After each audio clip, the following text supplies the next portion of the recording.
Assalamualaikum warahmatullahi wabarakatuh. Perkenalkan, nama saya Dwi Amelia. Nomor induk mahasiswa 1920 Saya berasal dari kelas PMI 1957A. Mata kuliah Psikologi Terapan, Program Studi Pengembangan Masyarakat Islam, Fakultas Dakwah dan Komunikasi, Universitas Islam Negeri Raden Patah, Palembang. Dosen pengampu Bapak Haji Hendra Wijaya SAG MPDI. Baik, saya di sini akan menjelaskan tentang intuisi menurut pandangan Islam. Intuisi menurut Muhammad Abid Al-Jabiri, pemikiran Islam pada awalnya perkembangan filsafat masih berupaya untuk menyandingkan posisi iman dan akal, sebab waktu itu kebenaran yang hakiki hanya dipegang oleh umat Islam adalah wahyu.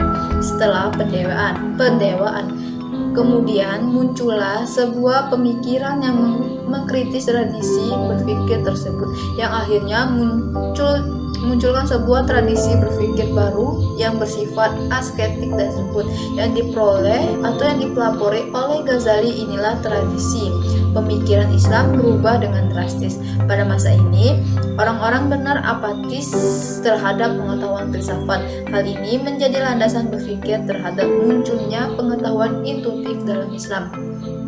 Pengetahuan intuitif ini mengalami puncak pada masa Sohrawardi dengan filsafat ilmu natifnya, yang salah satunya memadukan konsep cahaya Daro Ghazali sebagai variabel dan proses pencapaian.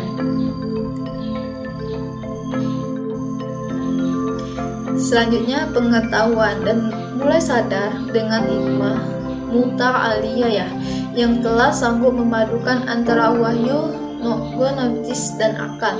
Sedangkan Al-Jabiri memandang intuisi masih sangat positif dan memandang intuisi hanya sebagai instrumen dalam pengetahuan. Permasalahan ini, intuisi ini coba dipahami dengan menggunakan pendekatan filsafat ilmu dan lebih difokuskan lagi pada permasalahan epistemologi.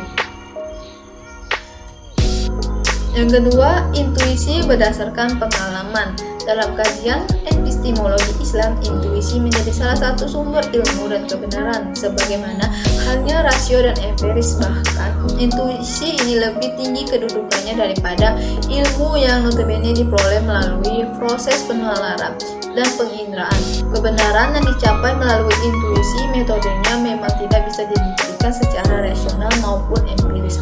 Akan tetapi, hasil dari kebenaran intuisi tersebut dapat dibuktikan secara rasional maupun empiris.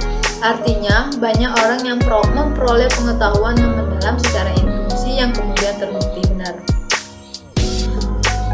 Selanjutnya atau yang terakhir, intuisi Al-Ghazali menunjukkan sumber ilmu dan kebenaran yang alternatif bagi kemanusiaan dan kehidupan.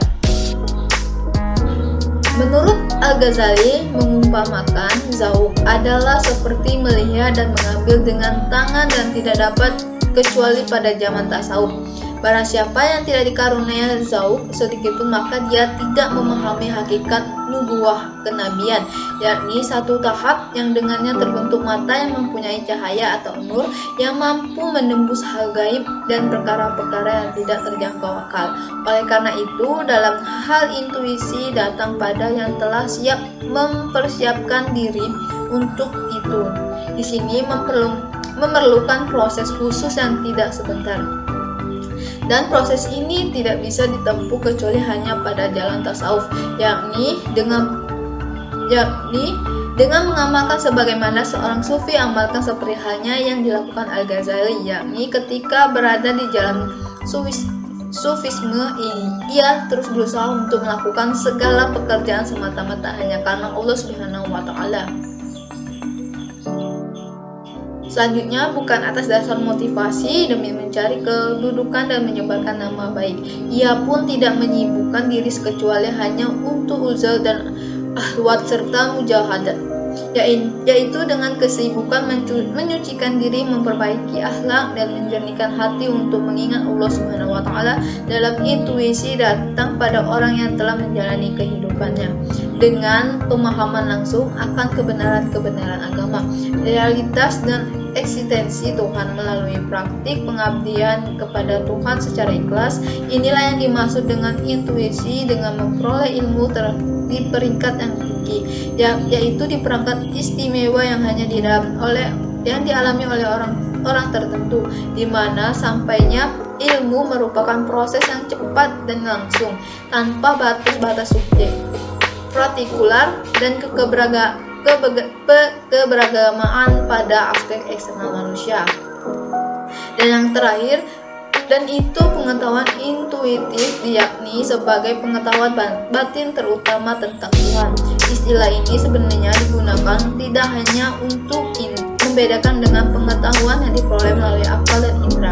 Artinya, pengetahuan tentang Tuhan tidak dapat diketahui melalui bukti-bukti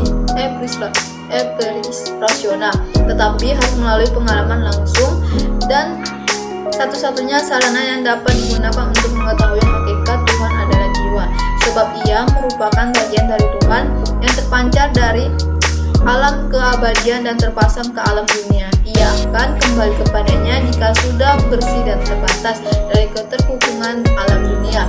Yang dimaksudkan dengan jiwa di sini adalah esensi yang sempurna dan tunggal, yang tidak muncul selain dengan cara mengingat dan membedakan. Baik, itu saja yang dapat saya sampaikan.